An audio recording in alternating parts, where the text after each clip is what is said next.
તારીખ 30/12/1994 પૂજ્યભાઈ શ્રી શશીભાઈ द्वारा દેવલાલીમાં થયેલ તત્વચર્ચા મૂળ કેસેટમાં ડિસ્ટર્બન્સ છે. સળંગ નંબર 61.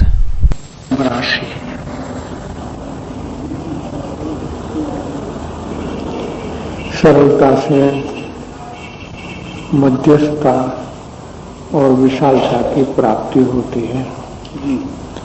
ये विषय चला. हम आगे की बात है. 4 गति में तिर्यंज गति में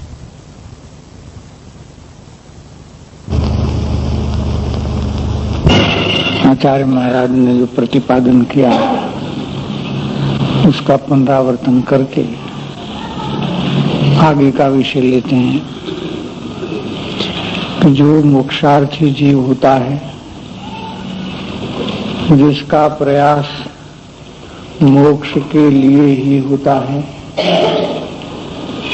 यानी कि जिसका प्रयास परिपूर्ण शुद्धि के लिए होता है, परिपूर्ण सुख के लिए होता है, ऐसे जीव को यहाँ मोक्षार्थी कहने में आया है. मोक्षार्थी माने क्या? दुख से मुक्त होना चाहता हो, परिपूर्ण रूप से दुख से मुक्त होना चाहता हो, दोष से पण परिपूर्ण रूप से भी, दोष से भी परिपूर्ण रूप से मुक्त होना चाहता हो, और दोष के फल स्वरूप परिभ्रमण है उससे भी मुक्त होना चाहता हो, वो मोक्षार्थी जीव सबसे प्रथम आत्मा को जानेगा. जान करके अनुभव करके जो अनुभव में आया है ऐसा ही मैं हूँ, और ऐसा अनुभव करने से मेरा जो ध्येय मुक्ति का है वो बन पाएगा, हो सकेगा. इसलिए मुझे मेरे आत्मस्वरूप में ही लीन रहना चाहिए. इसका ही अनुचरण करना, मैंने आचरण करना, लीन रहना. इससे मेरी जो मुक्ति की अभिलाषा है वो परिपूर्ण होगी, दूसरे प्रकार से नहीं होगी. इतनी बात चली है. अब कहते हैं कि ऐसा आत्मा को जानने का प्रयोग कैसा है. आत्मा को जानने का प्रयोग किस प्रकार का होता है, इसका बहुत सुंदर विवरण प्रयोगात्मक पद्धति से यहाँ पर आचार्य से कह रहे हैं. कहते हैं कि जब आत्मा को मैंने कब कि हर समय में आत्मा को आ ही रहा है. जब आत्मा को आ ही रहा है ये भाव, कौन से भाव? कि अनुभव में आने वाले अनेक पर्याय रूप भेदभाव, गुण रूप भेदभाव नहीं लिए, अनेक पर्याय रूप भेदभाव लिए हैं. बराबर. पर्याय रूप भेदभाव लेने से ऐसा नहीं सोचना चाहिए कि पर्याय की बात क्यों आ रही है, हमको तो आत्मा को जानना है, द्रव्य को जानना है. ये विचार का जो तरीका है वो सही नहीं है. विचार का तरीका ऐसा होना चाहिए कि कैसे काम होता है. आचार्य श्री तो अनुभवी पुरुष है, वो अनुभव से बात करते हैं. द्रव्य को दिखाने के लिए भी पर्याय से बात कर रहे हैं, तो हमें समझने की कोशिश करनी चाहिए. किसको जानना है? आत्मा को जानना है. आत्मा को यथार्थ प्रकार से जानना माने अनुभव में लेना. उसकी जो कार्य पद्धति है वो कार्य पद्धति अनादि अनंत एक ही प्रकार की है और यही प्रकार आचार्य महाराज यहाँ प्रसिद्ध रूप से दर्शाते हैं। गुरुदेव भी कहते थे कि द्रव्य को जानने का बिना पर्याय कोई तरीका नहीं है। बिना पर्याय द्रव्य को जानने का कोई प्रकार हो ही नहीं सकता। सिद्धांत पद्धति से ऐसी बात करते थे कि नित्य को अनित्य के द्वारा ही जाना जाता है। जानना है नित्य द्रव्य को, ध्रुव द्रव्य को, लेकिन वो अनित्य के द्वारा ही, अनित्य के माध्यम से ही जाना जाता है, दूसरा कोई इलाज नहीं है। इसलिए द्रव्य दृष्टि करनी है, उसको तो पहले स्वानुभव में ही द्रव्य दृष्टि होती है, ज्ञान पूर्वक ही श्रद्धा होता है, ऐसा ही क्रम है। तो पहले पर्याय के माध्यम से द्रव्य को जानना होगा। वो कैसे? अनुभव में आने वाले अनेक पर्याय रूप भेदभाव, भेदभाव मैंने विभिन्न प्रकार के भाव, पर्याय में विभिन्न प्रकार के भाव है, अनुभव में आ रहे हैं। किस प्रकार से अनुभव में आ रहे हैं कि उनके साथ मिश्रितपना है, दो जाति के परिणाम है, तो आपस में मिश्रित रूप से अनुभव में आ रहे हैं। दो जाति के दो रूप में अनुभव में नहीं आ रहे हैं। ये हमारी एक अनादि से ज्ञान अवस्था है कि है दो प्रकार के भाव, दोनों का स्वाद माने अनुभव, अनुभव माने स्वाद, भिन्न भिन्न है, एक प्रकार का नहीं है, भिन्न भिन्न है। फिर भी हम उसकी जाति को नहीं पहचानते होने से हम उनको मिश्रित रूप से, एक रूप से स्वाद में ले रहे हैं, अनुभव में ले रहे हैं। इसका आस्वादन भिन्न भिन्न हमको नहीं आ रहा है। भले ही ऐसी परिस्थिति हो, फिर भी वो दोनों मिश्रित हुए नहीं हैं। अनुभव में मिश्रित रूप से आते हैं, लेकिन मिश्रित हुए तो नहीं है। अगर मिश्रित हो जाते तो बहुत बड़ी दिक्कत हो जाती, लेकिन मिश्रित नहीं हुए हैं, न हो भी सकते हैं। इसलिए हमारा जो अनुभव में मिश्रितपना है, यही मिथ्या अनुभव है हमारा। ये अनुभव मिथ्या है। मिश्रित हो जाते और मिश्रितपना का अनुभव होता तो अनुभव को मिथ्या नहीं कह सकते, वो सही बात है, क्योंकि मिश्रित हो गए तो मिश्रित ही अनुभव में आएंगे। जबकि मिश्रित हो ही नहीं रहे हैं, फिर भी मिश्रित अनुभव में आते हैं, तो ये अनुभव गलत है, मिथ्या अनुभव है। और इसी को ही अज्ञान कहते हैं, उसी को ही अज्ञान कहते हैं। और जहां जहां अज्ञान होता है, वहां वहां श्रद्धा भी मिथ्या ही होती है। जहां अज्ञान और मिथ्या श्रद्धा होती है, वहां बताने की आवश्यकता नहीं है कि आचरण मिथ्या ही होता है। इसलिए जिनको आत्मज्ञान नहीं है, आत्मानुभव नहीं है, सम्यक श्रद्धा, सम्यक दर्शन नहीं है, तो बाहर में जिसको चारित्र बोलने में आता है, व्यवहार से दीक्षा धारण करते हैं, नग्न दिगंबर हो जाते हैं और 28 मूल गुण का पंचमहाव्रत का निरतिचार पालन करते हैं, फिर भी उसको चारित्र कहा नहीं जाता, उसको चारित्र नहीं कहा जाता, क्योंकि श्रद्धा ज्ञान बिना चारित्र हो ही नहीं सकता। तो उस तरह से श्रद्धा ज्ञान पूर्वक चारित्र मैंने आचरण कैसे हो, जिसको सम्यक दर्शन ज्ञान चारित्राणी मोक्ष मार्ग कहने में आता है, ये आचार्य महाराज यहाँ समझाते हैं। ये अनेक भिन्न भिन्न प्रकार के भाव हैं, उनके साथ अनुभव में मिश्रितपना होने पर भी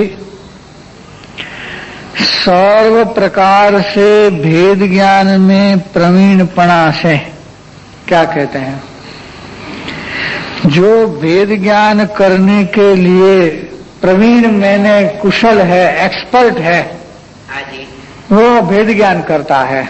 वो भेद ज्ञान करने में प्रवीण नहीं है, वो भेद ज्ञान नहीं कर सकता। कौन नहीं कर सकता? कि जिसकी भेद संवेदन शक्ति कुंठित हो गई है वो। ये बात आचार्य महाराज ने 97 गाथा में कही है। कर्ता कर्म अधिकार की जो 97 गाथा है, जिसके पास ग्रंथ हो वो देखें कि उसमें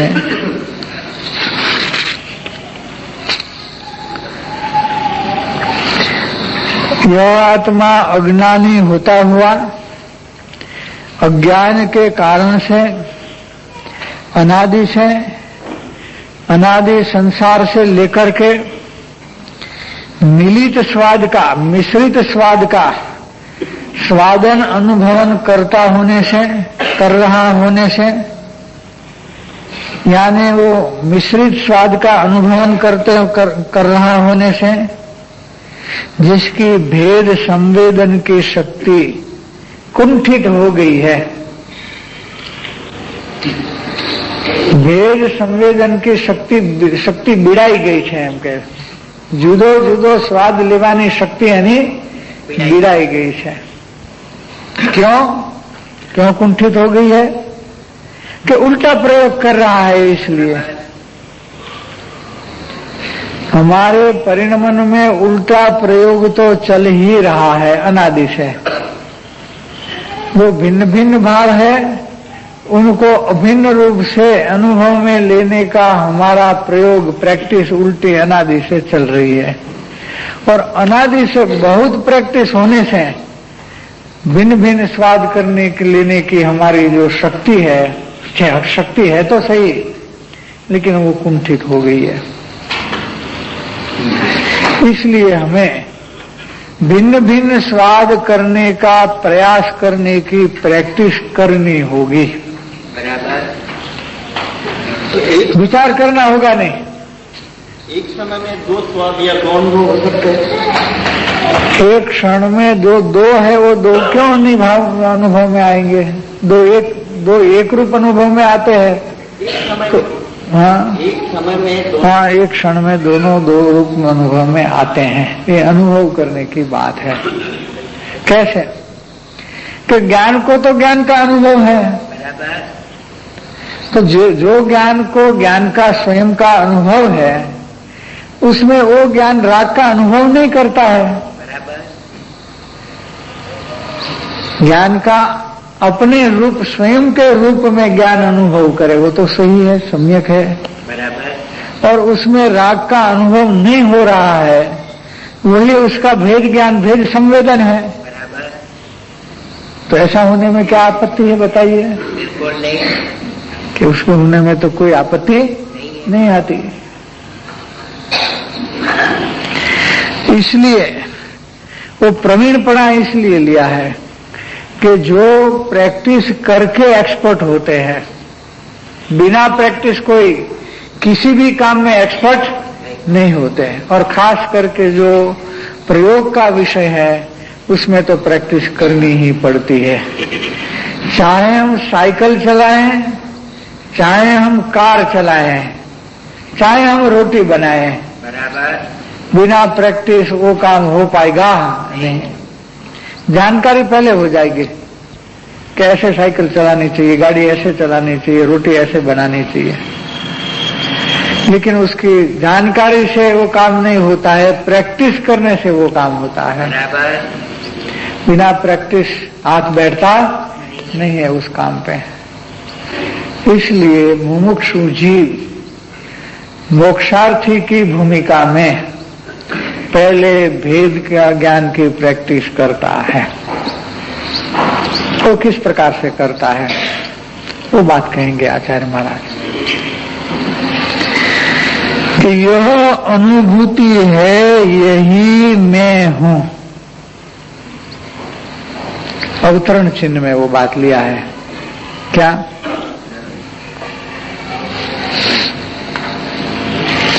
परम विवेक कौशलेन, कुशलता है। परम विवेक कौशलेन, वेद ज्ञान का नाम लिया है परम विवेक। ज्ञान को, ज्ञान वेदन को अपने रूप में अनुभव करना वो परम विवेक है। संस्कृत शब्द वो पढ़ा है। परम विवेक कौशलेन अयम अहम अनुभूति, अयम अहम अनुभूति, यह जो अनुभूति है वही ही मैं हूं, वही मैं हूं। वो अनुभूति क्या है? ज्ञान के, ज्ञान वेदन की जो क्रिया है वो अनुभूति है। ज्ञान में ज्ञान वेदन की जो क्रिया है वो अनुभूति है। और आचार्य महाराज आगे कहेंगे कि वो सबको है। क्या? आबाल गोपाल सबों को है।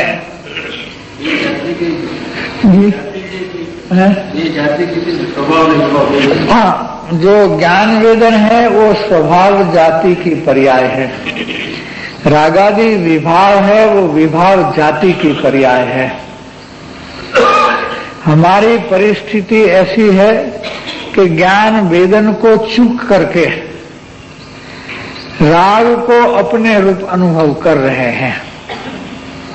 यही अज्ञान है, यही मिथ्या है।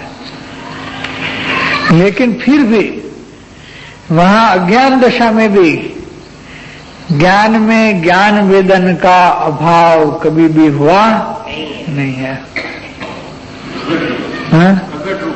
प्रकट रूप से वेदन तो प्रकट ही होता है। बात पर्यायों की चलती है, वो तो पहले स्पष्ट किया। पर्याय रूप भिन्न भाव, भिन्न भिन्न प्रकार, दोनों जाति तो भिन्न भिन्न है, तो दोनों भिन्न भिन्न जाति पर्याय रूप है। यहाँ वो कहने का मतलब है पर्याय रूप भिन्न भाव का अनुभव हो रहा है, भिन्न भिन्न जाति के भावों का। लेकिन क्या है, कारण भी कहेंगे कि परद्रव्य के साथ एकपणा का निश्चय होने से अनुभूति ही मैं हूं ऐसा हम ग्रहण कर सकते नहीं। यानी भेद संवेदन शक्ति कुंठित हो गई है। उल्टा प्रयोग के कारण से भेद संवेदन शक्ति है वो खत्म हो गई है। तो उसको जागृत करना है प्रैक्टिस करके। तो उस विषय में बहुत से प्रकार के प्रश्न आते हैं। इसलिए आते हैं कि मोक्षार्थी हुए बिना इस प्रकार का प्रयोग कैसे हो, वो अनुभव पद्धति से समझ में नहीं आता है। बराबर फिर से कि मोक्षार्थी हुए बिना ये जो ज्ञान वेदन रूप जो ज्ञान क्रिया है उसमें मैंपना करने रूप जो प्रयोग है वो प्रयोग अनुभव पद्धति से समझ में नहीं आता है। इसलिए कृपालु गुरुदेव ने वो बात कही कि पहले तुम मोक्षार्थी हो जाओ, पहले मोक्षार्थी हो जाओ। पूर्णता के लक्ष्य के बिना तुम्हारा काम आगे बढ़ने वाला नहीं है। हमने जब द्रव्यलिंग को धारण किया तब मोक्षार्थी नहीं हुए क्या? नहीं हुए। क्यों? कि उसका लक्ष्य बाह्याचरण पर था, बाह्य त्याग पर था। भीतर में सम्यक ज्ञान और सम्यक दर्शन कैसे होता है उस पर उसने ध्यान नहीं दिया। आप दूसरा आर्गुमेंट, काउंटर आर्गुमेंट कर सकते हैं। कोई द्रव्यलिंगी ने शास्त्र भी तो पढ़ा था और वो शास्त्र में वेद ज्ञान के प्रयोग की चर्चाएं भी जगह जगह आती हैं। सारे समय सार में तो सभी अधिकार में है, तो उसका समय सार नहीं पढ़ा होगा। हाँ, कि समय सार भी पड़ा होता है। फिर क्यों नहीं होता है? तो प्रयोग नहीं करता है तो नहीं होता है, बराबर। प्रयोग नहीं करता है तो नहीं होता है। यानी जानकारी रूप क्षयोपशम ज्ञान पर लक्ष्य, वो ज्ञान गुण का क्षयोपशम होता है। और कषाय की मंदता रूप चारित्र गुण का क्षयोपशम, बराबर, उसमें वो संतुष्ट है। क्या तकलीफ है? उसमें वो संतुष्ट है। और ये संतुष्ट होने का परिणाम दर्शन मोह को वृद्धिगत करता है। बराबर, बहुत अच्छी बात है। एक तो पर्याय बुद्धि है और पर्याय के क्षयोपशम में संतुष्ट होना, ये पर्याय बुद्धि को दृढ़ करने की बात है। तो इसलिए उनको सम्यक दर्शन नहीं होता, सम्यक ज्ञान नहीं होता, तो सम्यक चारित्र भी नहीं होता। वो बात तो रही द्रव्यलिंगी की बात, वो समर्थ दृष्टांत है। द्रव्यलिंगी की बात द्रव्यलिंगी के पास रही। गुरुदेव की कृपा से हम भी ये बातों को समझते हैं। बराबर, भले आचरण के विषय में हमारा उतना चारित्र का गुण का क्षोभशम नहीं है, लेकिन ज्ञान का तो क्षोभशम है। तो कोई जानकारी से काम हो गया हमारा? नहीं हुआ। हमने भी समय सार पढ़ा, समय सार सुना, श्री गुरु के मुख से भी सुना, काम हमारा क्यों नहीं हुआ? बराबर, उसकी तलाश हमें करनी चाहिए। बहुत अच्छी। तो पहली शर्त है मोक्ष कामेन, वो पूरी नहीं की। मुख कामेन की मोक्षार्थी हुए क्या? जो मुख कामेन ऐसा कहते हैं आचार्य श्री, तो हम मोक्षार्थी क्यों नहीं होते हैं? मोक्षार्थी होते नहीं और भेद ज्ञान का विषय की जानकारी कर लेते हैं, पर विज्ञान कर नहीं पाएंगे क्योंकि हमारी भेद संवेदन शक्ति कुंठित हो गई है। मोक्षार्थी होगा वही अवलोकन पद्धति से भिन्न भिन्न भावों को पहचानेगा और पहचान करके उसका भेद ज्ञान करेगा, तो उस भेद ज्ञान के फल में आत्मज्ञान और सम्यक दर्शन आएगा। बराबर, ऐसी बात है।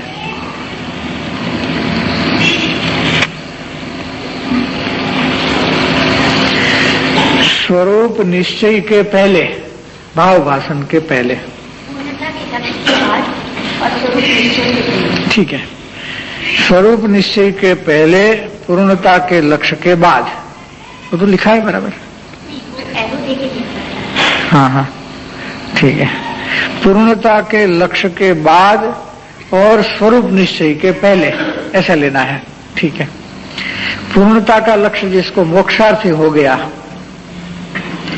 मैं तो प्रश्न पढ़ता हूं अभी, और स्वरूप निश्चय नहीं हुआ हो, भाव वासन नहीं हुआ हो, जो भेद ज्ञान होता है वो स्वरूप निश्चय के बाद तथा स्वानुभूति के पहले तथा स्वानुभूति के बाद जो भेद ज्ञान चलता है, उसमें क्या अंतर है, सविस्तार स्पष्ट कीजिए। तो 3 प्रकार के भेद ज्ञान का प्रश्न है। प्रश्नकार ने 3 प्रकार के भेद ज्ञान का प्रश्न पूछा है कि एक तो जिसको मोक्ष कामिन मोक्षार्थी हो गया, वो भेद ज्ञान की प्रैक्टिस करता है, तो उनको भेद ज्ञान की प्रैक्टिस करते करते स्वरूप का लक्ष्य होता है, स्वरूप की पहचान होती है, स्वरूप का भाव भाषण हो जाता है। इसके बाद भी उसको भेद ज्ञान की प्रैक्टिस चलती है, तो उसको उस प्रैक्टिस के दौरान स्वरूपानुभव हो जाता है, सम्यक दर्शन होता है, और इसके बाद भी भेद ज्ञान चलता है। ऐसे भेद ज्ञान के 3 स्टेज है, और तीनों स्टेज में किस प्रकार के भेद ज्ञान का स्वरूप है या अंतर किस प्रकार का है, ऐसा एक प्रश्न है। क्योंकि भेद ज्ञान का प्रकरण चल रहा है तो विषयांतर तो नहीं होगा, लेकिन थोड़ा स्पष्टीकरण में समय तो ज्यादा जाएगा, आगे बढ़ने में थोड़ा टाइम लग जाएगा। जो स्वरूप लक्ष्य के बाद भेद ज्ञान करता है, या पहले से ले कि जो पूर्णता के लक्ष्य के बाद और स्वरूप लक्ष्य के पहले भेद ज्ञान करता है, उनको वेद ज्ञान वास्तविक रूप में नहीं होता, लेकिन अवलोकन होता है। पहले उसको अपने परिणामों में क्या क्या अनुभव हो रहा है इसका अवलोकन माने निरीक्षण होता है, ऑब्जर्वेशन होता है। ऐसा निरंतर यानी अच्छे प्रमाण में लगातार चलने के बाद वो अनुभव से पहचान आती है कि इसमें दो जाति के भाव अनुभव में आ रहे हैं। जितने भी हमारे विभिन्न प्रकार के विकार विभाव कषाय हैं, उनकी एक जाति है। समूह में एक ही 3 प्रकार के कॉमन फैक्टर देखने में आते हैं सभी विभाव में, चाहे हास्य का हो चाहे शोक का हो, दोनों कषाय है। लेकिन उसमें आकुलता है, उसमें मलिनता है, और हमारे से विरुद्ध होने से वो हमको जचता नहीं है, रुचता नहीं है, क्योंकि वो हमारे स्वरूप से विरुद्ध है। तो 3 मुद्दे उनको अनुभव में आते हैं विभाव परिणामों में, सभी में 3 तो होते ही है। और ज्ञान में ज्ञान वेदन से स्वभाव जाति की पहचान आती है, तो वहां से उनका भेद ज्ञान चालू होता है कि ये जो वेदन है सो ही मैं हूं, और मेरे ज्ञान में कोई फर्क नहीं पड़ता। कुछ भी हो, बाहर में उदय अनुकूलता का हो प्रतिकूलता का हो, बाहर में राग का प्रकार हो द्वेष का प्रकार हो, मेरा जो ज्ञान है वो असंग तत्व है, उसमें कोई फर्क नहीं पड़ता। ज्ञान तो ज्ञान ही रहता है। तो उस प्रकार की प्रैक्टिस चलती है। हाँ, वेदन है वो फीलिंग टाइप का, वेदन तो फीलिंग से ही अनुभव में आता है। तो पहले तो जाति का फर्क आने से वेद ज्ञान इस प्रकार का चलता है कि मेरे में कुछ नहीं हो रहा है, ज्ञान में कुछ नहीं हो रहा है, यानी मेरे में कुछ नहीं हो रहा है। ये हरक के परिणाम भी फालतू के हैं, क्योंकि मेरे में कुछ आया नहीं, मुझे कुछ मिला नहीं। ये शोक के परिणाम भी फालतू के हैं, क्योंकि मेरे में से कुछ गया नहीं। राग के परिणाम भी व्यर्थ है, क्योंकि इससे कोई मुझे मिलता नहीं। राग क्या है? पर अभिलाष, दूसरे पदार्थ के अभिलाष को राग कहते हैं। तो उस राग से भी मुझे तो कोई मिलता नहीं, वो तो दुख रूप है, मलिन है, विपरीत है, ऐसा दिखता है। तो उस तरह से उनको भिन्न रूप से वो अवलोकन रूप वहां भेद ज्ञान का प्रकार चलता है। यहां से ज्ञान में से जो ज्ञान की सतत धारा चली आ रही है, ये जो ज्ञान का सातत्य है, उससे ज्ञान की अनंतता का निश्चय होता है। और ज्ञान निष्कषाय एकषाय स्वरूप होने से उसका सुख रूप दिखता है, और इस सुख की भी अनंतता का एहसास आता है, तब स्वरूप लक्ष्य होता है। और स्वरूप लक्ष्य होता है तब अपना परिपूर्ण अखंड शुद्ध आत्मा, सिद्ध आत्मा, परमात्मा जैसा है वैसा, बिल्कुल जैसा है वैसा, लक्षण से लक्ष्य में आ जाता है। और लक्ष्य में आने से नजर वहां से खिसकती नहीं, यानी आत्मा खिसक सकता नहीं, लक्ष्य में से आत्मा खिसक सकता नहीं, उतनी एक पकड़ आती है। बहुत महिमा आती है, क्योंकि महिमावंत पदार्थ है, अनंत महिमावंत पदार्थ है, अनंत गुण से समृद्ध पदार्थ है। वो अनंत गुण की समृद्धि के कारण से उसकी महिमा बहुत है, और उसकी महिमा जैसा है वैसा भाव वासन होने से महिमा बहुत जोर से आती है। जब बहुत जोर से महिमा आती है तो भेद ज्ञान और सहज रूप से चलने लगता है। इसके पहले उतनी सहजता नहीं थी, कुछ न कुछ कृत्रिम ध्रुव प्रयास भी साथ में होता था कि मैं ऐसे भिन्न करूं, ऐसे मैं देखूं, मैं ऐसे अवलोकन करूं। उस प्रकार से विकल्प के साथ थोड़ी कृत्रिमता उसमें रहती है, क्योंकि ऊपर ऊपर का भेद ज्ञान है। अब अंदर से भेद ज्ञान आएगा, स्वरूप लक्ष्य होने से अंदर से भेद ज्ञान होगा, वो सहज होगा। वो सहज इस प्रकार का होता है कि ये अनुभूति है, ज्ञान है सो मैं हूं, रागादि है सो मैं नहीं हूं। लेकिन इसमें विधि निषेध में अंतर रहता है, समयांतर रहता है। राग है सो मैं हूं ऐसा भी भाव आता है, और क्रम से ज्ञान है सो मैं हूं ऐसा भाव विधि का आता है।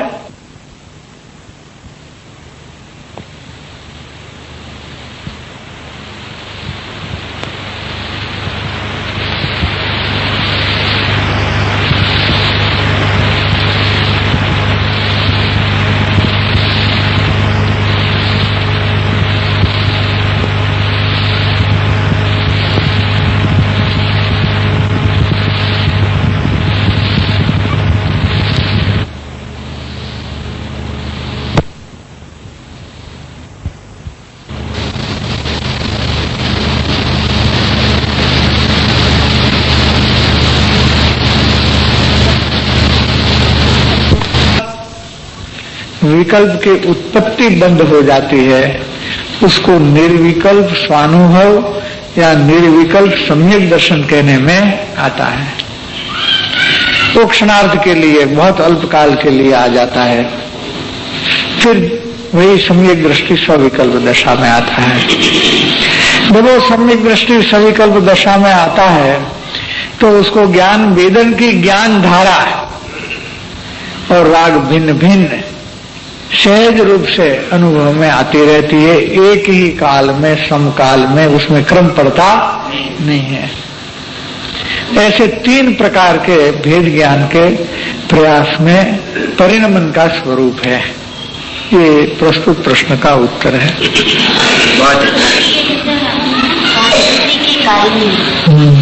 जो मैंपना होता है,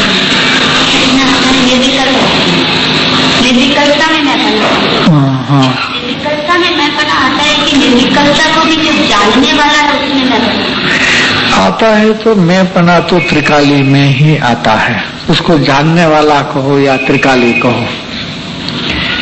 निर्विकल्प दशा में मैंपना नहीं आता है, यानी वेदन की पर्याय में मैंपना नहीं आता है, लेकिन वेदन की पर्याय में जो द्रव्य है, स्वभाव है, उसमें मैंपना आता है। स्वभाव द्रव्य में भी है, स्वभाव गुण में भी है, और स्वभाव वेदन की पर्याय में भी है।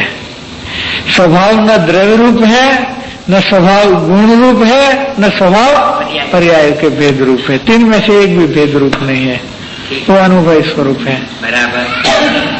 इसलिए मैंपना तो स्वभाव में आता है, जो जानने वाला है उसमें आएगा मैंपना। अखंड है, तीनों में तीन भेद रूप होता तो खंड हो जाता है। इसलिए स्वभाव न नित्य है, न स्वभाव अनित्य है, अनुभव स्वरूप है।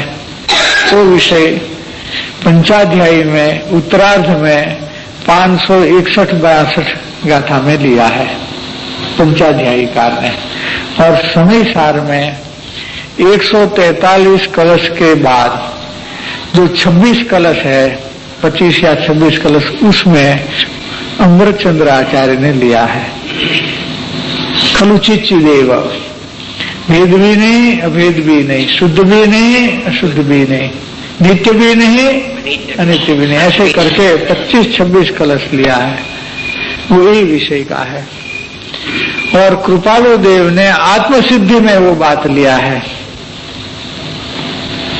सर्व अवस्था ने विषय न्यारो सदा जनाए। कोई भी अवस्था हो, निरोध से लेकर के सिद्ध पर्याय तक, न्यारा ही न्यारा स्वभाव है, स्वभाव स्वभाव है, स्वभाव पर्याय रूप नहीं होता। और हमने जो 14 गाथा का भावार्थ लिया वहां जयचंद जी ने लिया है सर्व पर्यायों में एक रूप। क्या लिखा था वहां? सर्व पर्यायों में एक रूप शब्द आया था, ध्यान भी खींचा था कि देखो यहाँ क्या क्या कहते हैं। पर्यायों में पर्याय रूप नहीं, अनुभूति में पर्याय रूप नहीं, अनुभूति में भी पर्याय रूप नहीं, लेकिन वहां अनुभूति और आत्मा में विधि की प्रधानता से भेद छाटा जाता नहीं है। अनुभूति सोई में हूं, वही आत्मा है, ऐसा बोलने में आता है, क्योंकि वहां स्वभाव है, अनुभूति में स्वभाव व्यक्त है।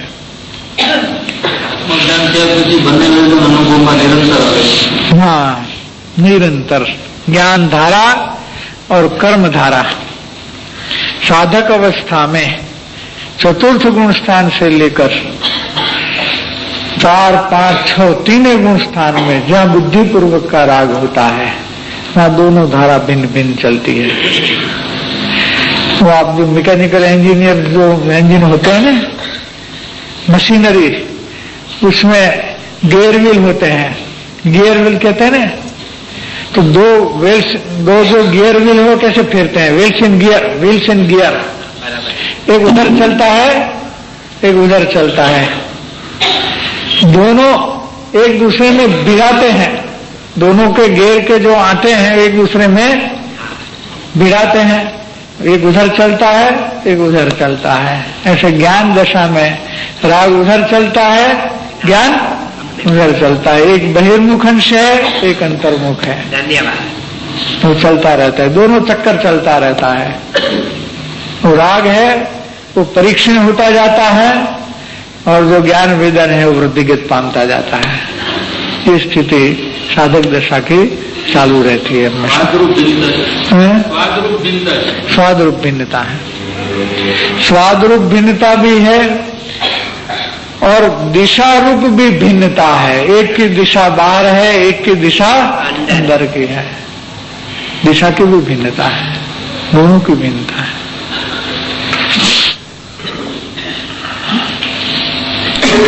और प्रत्यक्ष परोक्षता की भी भिन्नता है। जो वेदन है वो प्रत्यक्ष है और जो उपयोग बाहर जाता है वो परोक्ष है। ज्ञानी का भी जो उपयोग बाहर जाता है वो परोक्ष होता है। और वेदन में ज्ञान वेदन भी है और शांति शांति का भी वेदन है, सुख दुख का भी वेदन है। जितना बाह्य अंश है उतना दुख का वेदन है, जितना अंदर का अंश है उतना सुख का वेदन है। वो भी भिन्नता है। भिन्नता में बहुत सी बातें हैं। और जो अंतरंग वेदन है वो मुख्य है, अंतर्मुख वेदन है, मुख्य वृत्ति है, और जो बाहर जाती है वो गौण वृत्ति है। बराबर, उसमें मुख्यता कभी नहीं आती, सहज है। क्योंकि मैंपना अंतर्मुख में है, तो जहां मैंपना है वही मुख्य होगा। अपनापन में ही मुख्य आता है। अपने लड़के को ही मुख्य करता है, पड़ोसी वाले को कोई करता नहीं है। अपना तो होता है, वहां ही मुख्यता होती है, इसलिए वो सहज है।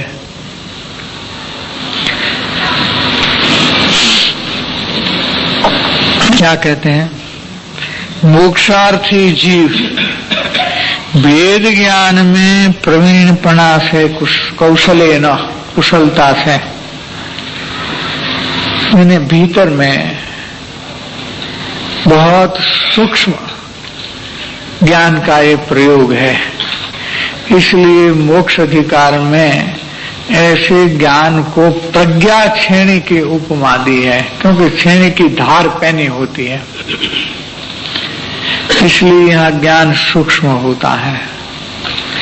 तो ज्ञान सूक्ष्म किसका होता है? अगर इसकी चर्चा करे तो, इस प्रश्न की चर्चा करे तो, कि जिसको पर में सुख बुद्धि या रस बुद्धि नहीं हो उसको, बराबर, जिसको स्वभाव लक्ष्य में आया हो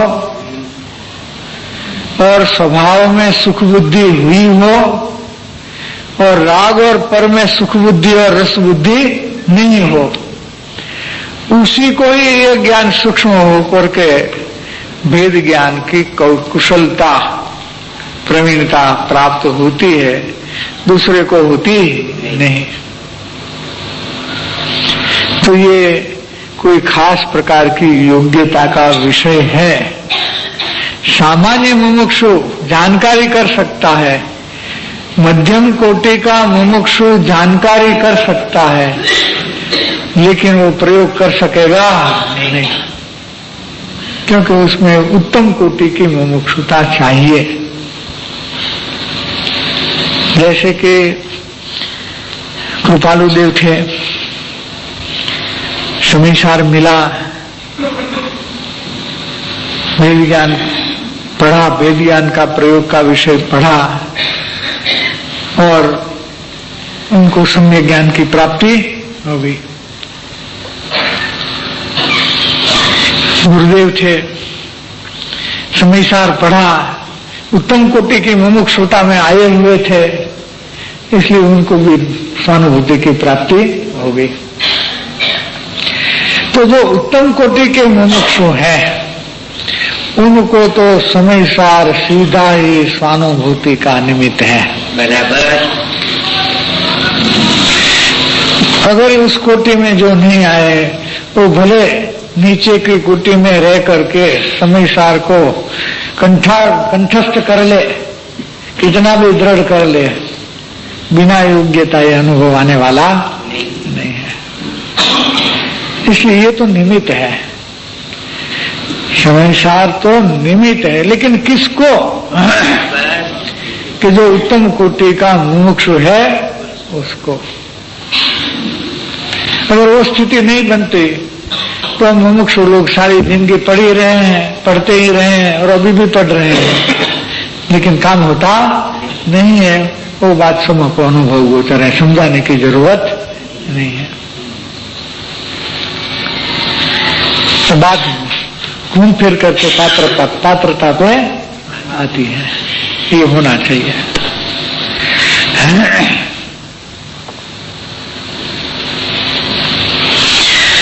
तो ऐसे जीव को यह अनुभूति है वही मैं हूं, ये हुआ शब्द, ये तो हुआ शब्द। शब्द का अर्थ समझ सकते हैं क्षोभम में, लेकिन यहाँ परिणमन की बात है, शब्द और शब्दार्थ की बात नहीं है, न भावार्थ की बात है, परिणमन की बात है।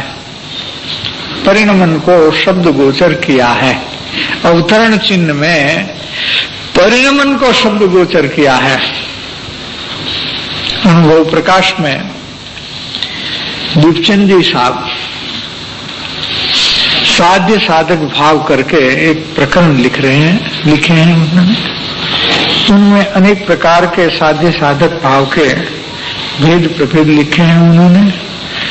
उसमें एक भेद बहुत अच्छा लिखा है, जो यहाँ हमको समझने में थोड़ा स्पर्श करता है इस विषय को। लिखते हैं वो कि जो शब्द है वो तो साधक है और अर्थ है वो साध्य है। शब्द से क्या जाना जाता है? इसका अर्थ जाना जाता है। कोई सी भी शब्द का कुछ न कुछ अर्थ होता है। तो शब्द है वो साधक है और अर्थ है वो साध्य है। जब अर्थ साधक होता है तो साध्य क्या होना चाहिए? वो बहुत सुंदर लिखा है कि जब अर्थ साधक होता है वास्तव में, यथार्थ रूप से, वास्तव में माने यथार्थ रूप से, तो ज्ञान रस साध्य होता है। कैसा लिखा है देखो, अर्थ साधक है और ज्ञान रस साध्य है, तो इसमें से ज्ञान रस पैदा हो जाता है। उसी का नाम स्वाध्याय पद्धति है। क्या? शास्त्र की स्वाध्याय पद्धति ज्ञानियों ने कैसे कैसे बताई है। हाँ, धन्यवाद माजी भाई। देखो वो दीपचंद जी थे, करीब 250 साल पहले जयपुर के पास आमेर करके, आज भी इसका किला है, उस वक्त में वो जयपुर राजस्थान की राजधानी होगी, वो आमेर के रईस थे और पुण्य योग कुछ कम लेके आए होंगे, लेकिन बहुत ज्ञानी थे। मतलब बहुत ज्ञानी, मैंने इसकी ज्ञान दशा बहुत मजबूत थी, बराबर, समर्थ ज्ञानी थे। हाँ जी, उतना ही नहीं, उनका सिद्धांत ज्ञान बहुत सूक्ष्म था, और वो उसकी जो रचना है, ये अनुभव प्रकाश है, आत्मावलोकन है, और जो ये चिद विलास है, हाँ जी, ज्ञान दर्पण है, ये सब इनकी।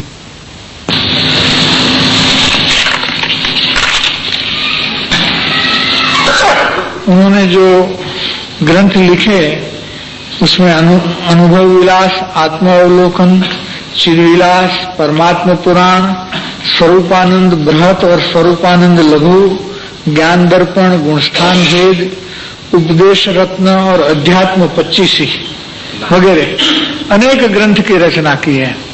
उसमें जो चिदविलास है, ज्ञान दर्पण है, कुछ तो उपलब्ध है, कुछ उपलब्ध नहीं है। चिदविलास तो हमारे यहाँ प्रसिद्ध है, आज भी हमारे विद्वान चिदविलास को नहीं समझ सके। जो गुरुदेव से परिचित विद्वान है वो भी चिदविलास में चांद नहीं बूढ़े, उतना सूक्ष्म प्रकरण लिखे हैं सिद्धांत के। तो सिद्धांत के भी इतने ज्ञाता थे, और ठोस अनुभव की अपनी जो परिणति थी, लिखते हैं कि हमने हमारे परिणमन में मोक्ष मार्ग का विजय स्तंभ रोपा है, हम पीछे हटने वाले नहीं है। वो लड़ाई में विजय स्तंभ रोपते हैं ना, वो मर जाते हैं, यहाँ से पीछे हट नहीं करेंगे। वो खुद लिखते हैं, अपने लिए लिखते हैं, बहुत ऐसे। लेकिन वो लिख गए कि क्या करूं, मेरी बात सुनने वाले आजकल समाज में, संप्रदाय में कोई नहीं है। मूल दिगंबर थे, संप्रदाय में मेरी बात सुनने वाले कोई नहीं है, इसलिए मैं लिख के जाता हूं, लिख के छोड़ देता हूं मेरी बात। ऐसा करके लिख दिया है ग्रंथ में। वो लिख रहे हैं कि शब्द साधक है, अर्थ साध्य है, और अर्थ साधक है तो ज्ञान रस साध्य होता है। और वही सच्ची स्वाध्याय पद्धति है। ज्ञान का रस आना चाहिए, अगर अर्थ सही समझ में आए तो। अगर अर्थ समझते हुए भी ज्ञान रस पैदा नहीं हुआ तो समझ लेना कि अर्थ का साधकपना वहां नहीं है, वो अर्थ बाधकपने में जाएगा, साधकपने में नहीं जाएगा, ये बाध्य हो जाएगा, साध्य नहीं होगा। बराबर है। इस तरह से स्वाध्याय करें। कैसी कैसी बातें आई हैं, बहुत सी बातें लिखी कि कहीं भेद प्रभेद इतने अच्छे लिखे हैं। एक भेद प्रभेद तो ऐसा भी लिखा है, थोड़ा विषयांतर है लेकिन थोड़ा जानने लायक चीजें मुमुक्षु को। तो लिखते हैं कि अग्रहित मिथ्या साधक है और गृहीत मिथ्यात्व साध्य है। देखो जो मुमुक्षु या जो भी प्राणी अग्रहित मिथ्यात्व में लंबा काल रहता है वो गृहीत मिथ्यात्व में आ जाएगा। हाँ, दिगंबर संप्रदाय में भी देव देवियां कहां से आ गई? मंदिर जी में। भगवान की वेदी पर कहां से स्थान पाया? मंदिर में। जिन मंदिर में कहां से स्थान आया उसका? बराबर। वो तो संप्रदाय अग्रहित मिथ्यात्व का है, लेकिन अग्रहित मिथ्यात्व साधक होता है और गृहीत मिथ्यात्व साध्य हो जाता है। कुछ न कुछ कल्पना बन ही जाती है, ऐसा बन जाता है। तो तत्वाभ्यास में भी ऐसा होता है कि अगर यथार्थ रूप से तत्वाभ्यास करने में नहीं आए तो अभ्यास तो शुरू होता है अग्रहित मिथ्यात्व में, और अभ्यास करते करते गृहीत मिथ्यात्व हो जाए, कल्पना हो जाती है तो गृहीत मिथ्यात्व में आ जाता है। बराबर। ऐसे लागू पड़ता है। यहाँ कहते हैं परिणमन का विषय चल रहा है कि यह अनुभूति है वह ही मैं हूं। तो अंदर में वो मोक्षार्थी जीव को ज्ञान वेदन की क्रिया में जो स्वभाव है उसमें मैंपना हो जाता है, तब आत्मज्ञान होता है। ऐसा आत्मज्ञान, कैसा आत्मज्ञान? अनुभूति है वही मैं हूं, ऐसा आत्मज्ञान। आत्मज्ञान कोई दूसरी चीज नहीं है। एक वचन में आत्मज्ञान को समा दिया। इसमें लक्षण भी है, गुण भी है और वेदन भी है, तीनों है। लक्षण से, गुण से और वेदन से जो आत्मा को जानता है उसको आत्मज्ञानी कहने में आता है। तो कृपालु देव का वचनामृत। अनुभूति है वही मैं हूँ, ऐसा परिणमन में आता है तो आत्मज्ञान की प्राप्ति उसी वक्त हो गई। क्यों कि अनुभूति स्वयं निर्विकल्प है और उसमें जो स्वभाव है वही भी निर्विकल्प है, दोनों निर्विकल्प है। तारतम्यता से जोर से ये परिणमन आता है तो विकल्प उत्पन्न स्वयं नहीं होता, स्वयं ही विकल्प उत्पन्न नहीं होता उस वक्त। उसको निर्विकल्प अनुभव कहो, वहां विकल्प मिटाने का कोई दूसरा प्रयत्न करना पड़ता नहीं है। ऐसे आत्मज्ञान से प्राप्त होता हुआ यह आत्मा जैसा जाना है वैसा ही है, ऐसी प्रतीति जिसका लक्षण है, ऐसा श्रद्धान उदित होता है। ये ज्ञान पूर्वक श्रद्धान हुआ। कभी श्रद्धान पूर्वक ज्ञान नहीं होता, यहाँ भी क्रम सूचित किया है। मोक्षार्थीपना भी पहला क्रम का विषय है और ज्ञान पूर्वक श्रद्धान होना वो भी क्रम का विषय है। क्योंकि जो चीज ज्ञान में नहीं होती तो उनका श्रद्धान हो ही सकता नहीं, कभी नहीं हो सकता। इसलिए कई हमारे मुमुक्षु ऐसे भी विचार करते हैं, पहले दृष्टि करो, पहले दृष्टि कहाँ रखें है वो बात करो, दृष्टि हम कहाँ रखें। दृष्टि की बात ज्ञान के बाद आती है, पहले दृष्टि की बात कभी आती नहीं है। दृष्टि तो चतुर्थ गुण स्थान के पहले समय के पूर्व मिथ्यात है, ऊंधी पड़ी है। वो दृष्टि कहाँ रखोगे? जो पड़ी है वो पड़ी ही है। तो सलटेगी कब कि स्वानुभूति होगी तब, इसके पहले वो सलटने वाली नहीं है। बराबर है। उल्टी पड़ी हुई दृष्टि को सलटाने में स्वानुभूति एक ही कारण और साधन है, दूसरा कोई कारण और साधन तीन काल तीन लोक में नहीं है। बराबर है, एक ही है, दूसरा नहीं हो सकता। इसलिए दृष्टि सलटाने के लिए दृष्टि में कुछ नहीं करना है, ज्ञान में जो भी करना है वो करना है। बहुत अच्छी बात है। दृष्टि स्वतः ही काम करने लग जाती है, पहले कमजोर हो जाती है फिर सलट जाती है। फिर से कि ऐसे आत्मज्ञान से, मैंने अनुभव रूप आत्मज्ञान से प्राप्त होने वाला श्रद्धान का उदय होता है। प्राप्त होता हुआ श्रद्धान का उदय होता है। वो श्रद्धान कैसा है? तो श्रद्धान भी निर्विकल्प है, प्रतीति भी निर्विकल्प है, लेकिन यहाँ उनको विकल्प गोचर करके वचन गोचर किया है। इतनी बात लेना, इसलिए वहां न वचन लेना न विकल्प भी लेना, ये भी परिणमन का विषय है। कि जैसा यह आत्मा अनुभव में आया, जाना मैंने वेदन में आया, वेदन पूर्वक जानने में आया, वैसा ही है, ये प्रतीति का लक्षण है। वैसा ही है, ये श्रद्धान का लक्षण है। ऐसा जिसका लक्षण है वो ऐसा श्रद्धान उदय होता है, तब फिर चारित्र की बारी आती है। बराबर। इसके पहले चारित्र की बारी नहीं आती। तब समस्त अन्य भावों को का भेद होने से निशंक स्थिर होने का सामर्थ्य प्राप्त होने के कारण से आत्मा का आचरण उदय होता हुआ आत्मा को साधता है। वो आत्मा का आचरण आत्मा को साधता है, विकल्प और शरीर आत्मा को साधता नहीं है। ऐसे इस प्रकार से साध्य आत्मा की सिद्धि की रीत है या प्राप्ति है, इसी विधि है, तीन काल में दूसरी विधि नहीं है। अब जो चारित्र का विषय लिया है आचरण का, वो थोड़ा विस्तार से लेने योग्य है, तो कल के स्वाध्याय में वो अंतिम चारित्र का पद लेंगे।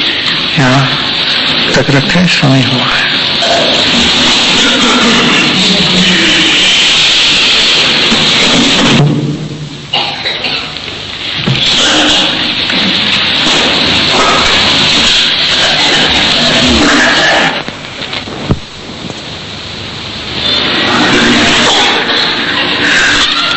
पृष्ठ संख्या 85,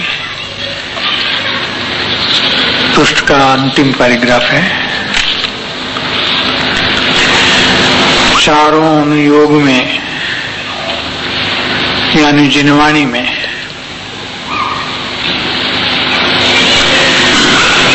अनुयोग अनुसार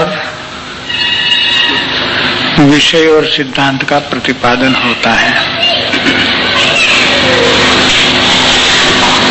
जैसे कि द्रव्यानुयोग में द्रव्यानुयोग के पदार्थ के वैज्ञानिक सिद्धांत होते हैं, तो चरणानुयोग में गृहस्थ के और मुनि के आचरण के सिद्धांत हैं। कर्णानुयोग में कर्म संबंधित सब सिद्धांत हैं। ऐसे सभी अनुयोग में अनुयोग अनुसार विषय भी है, कथानुयोग में कथा का विषय है और सिद्धांतों का प्रतिपादन है। ऐसा होने पर भी सर्वत्र मैंने चारों अनुयोग में अध्यात्म तत्व का प्रतिपादन करने का आशय रहा हुआ है। चारों में अध्यात्म तत्व तो है ही, और चारों अनुयोग यानी समग्र जिनवाणी, उसमें अध्यात्म तत्व का प्रतिपादन करने का आशय है, इरादा है, और यही इरादा से वाणी का प्रतिपादन है या हेतु है। वाणी की जो हेतु है वो यही हेतु पूर्वक चल रही है। ऐसे जो हमारे अंग प्रवाद है, उसमें एक हेतु प्रवाद नाम का भी अंग है। ज्ञान प्रवाद, हेतु प्रवाद, और सारे जिनागम में अध्यात्म तत्व तो चारों अनुयोग में रहा हुआ है, और वही चारों अनुयोग का क्रीम है। क्रीम है मैंने अच्छे से अच्छी बात कोई लो तो वो अध्यात्म तत्व का विषय है।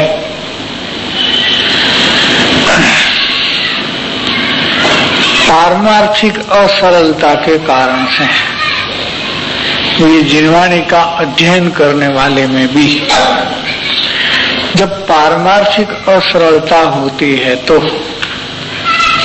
उस कारण से जीव को आगम और अध्यात्म में विरोध भाषित होता है। आगम किसको कहेंगे और अध्यात्म किसको कहेंगे, वो थोड़ा स्पष्ट कर दें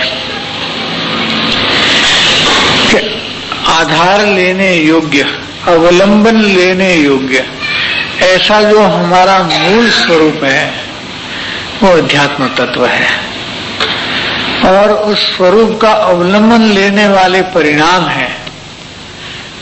समस्त समस्त गुण के परिणाम अपने स्वरूप में एकाग्र होता है, वो आध्यात्मिक परिणाम है, क्योंकि उसका अवलंबन वो लेता है। अध्यात्म का विषय वहां समाप्त होता है, वो अध्यात्म की मर्यादा है। इसको छोड़कर जितने भी कर्णानुयोग के, चरणानुयोग के, द्रव्यानुयोग के जो भी सिद्धांत हैं, उसको आगम कहने में आता है। बनारसी दास भी कहते हैं कि अध्यात्म का विषय, अध्यात्म का आधार आत्मा है और आगम का आधार परमाणु है, ऐसा करके लिया है। क्योंकि उसमें परमाणु की चर्चा आएगी। आगम में परमाणु की चर्चा है, अध्यात्म में आत्मा की चर्चा है। ऐसा उन्होंने जो वचनिका लिखी है, परमार्थ वचनिका लिखी है, जो मोक्ष मार्ग प्रकाशक के पीछे छपी हुई है, उसमें वो बात उन्होंने ली है। वहां से उनके शब्द में ले अपन थोड़ा।